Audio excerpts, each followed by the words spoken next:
ఓం నమః శివాయ. ఓం నమో నారాయణాయ. ఓం శ్రీ నరదృష్టి నివారణ కాళభైరవాయ నమో నమః. ఓం దాశరథాయ విద్మహే సీతావల్లభాయ ధీమహి తన్నో శ్రీరామచంద్ర ప్రచోదయాతు. హరి ఓం. మా ఛానల్కి స్వాగతం. చూస్తున్న వీక్షకులకు ప్రేక్షకులకు ప్రియ కాళ భైరవ భగవద్బంధులకి స్వాగతం పలుకుతూ మమ్మల్ని ఎంతగానో ఆదరిస్తూ ఉండబడినటువంటి ప్రియ సోదరి మణులు అందరికీ కూడా సనాతన ధర్మ వీక్షకులకు సంరక్షకులకు శ్రీరామనవమి పండగ శుభాకాంక్షలు. అందరము రామనామాన్ని జపింపచేద్దాం, ధర్మాన్ని కాపాడుకుందాం, ధర్మబద్ధమైన జీవితాన్ని పొందుదాం. అయోధ్యలో రామ విగ్రహ ప్రతిష్ఠ అయిన తర్వాత మొట్టమొదటిసారిగా జరుగుతూ ఉండబడినటువంటి శ్రీరామనవమి కనుక రాబోయే కాలంలో మనం అందరము కూడా అయోధ్య వెళ్దాం, రాముని దర్శిద్దాం, రామతత్వాన్ని మనము తెలుసుకుందాం. 16వ తారీఖు 4వ నెల 2024 నుండి 30/4/2024 వరకు పుట్టినటువంటి వారందరికీ కూడా ముందస్తుగా జన్మదిన శుభాకాంక్షలు. గతంలో వివాహం చేసుకున్న వారికి వివాహ వార్షికోత్సవ శుభాకాంక్షలు. ద్వాదశ రాశుల్లో గ్రహ గమనాలు ఒకసారి వీక్షింపచేద్దాం. మేషరాశిలో రవి మరియు గురు సంచార స్థితి, కన్యరాశిలో కేతు సంచార స్థితి, కుంభరాశిలో కుజుడు మరియు శని సంచార స్థితి, మీనరాశిలో బుధుడు శుక్రుడు మరియు రాహు సంచార స్థితితో ద్వాదశ రాశుల్లో గ్రహ గమనాలు ఈ విధంగా ఉన్నాయి.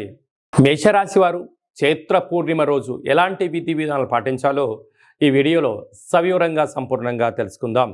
మేషరాశిలో ఏ నక్షత్రాలు వస్తాయనగా అశ్విని నక్షత్రంలోని 4 పాదాలు, భరణి నక్షత్రంలో 4 పాదాలు, కృతికా నక్షత్రంలోని 1 పాదం కలిపితే మేషరాశి అవ్వడం జరుగుతుంది.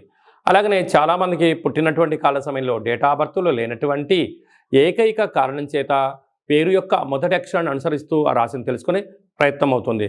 అవి ఏ అక్షరం ఒకసారి పరిశీలన చేద్దాం. చూ, చే, చో, లా, లీ, లు, లే, లో, ఆ అక్షరం అనేటువంటి వారందరూ కూడా మేషరాశి జాతకులే.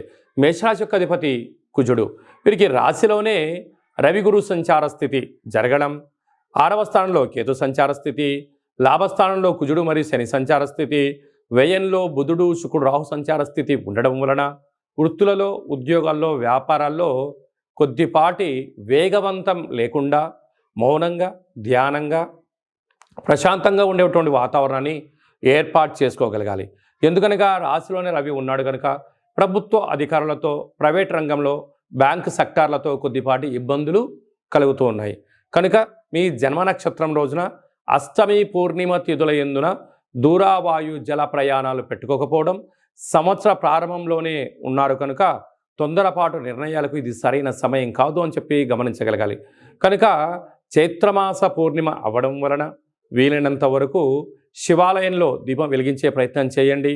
వీలైతే దూర ప్రయాణాలకు, వాయు ప్రయాణాలకు, జల ప్రయాణాలకు దూరంగా ఉండండి.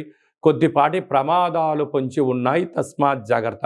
ఇలాంటి కాల సమయంలో తెల్ల జిల్లేడు వృక్షం దగ్గర మీరు ఎర్రటి ఒత్తులతో 7 ఒత్తులతో దీపం పెట్టగలిగినట్లయితే మీ కష్టాలన్నీ తొలగిపోతాయని చెప్పి గమనించాలి. అలాగనే మీ ఇంట్లో కానీ వాహనాలకు కానీ ఏమైనా తరచుగా ఇబ్బంది కలుగుతున్నట్లయితే ఎరుపు వస్త్రంలో కందులను మూటకట్టి దిష్టి తీసి ప్రవహించే నీటిలో వేయడం వలన దృష్టి దోషం తొలగిపోతుందని చెప్పి గమనించాలి.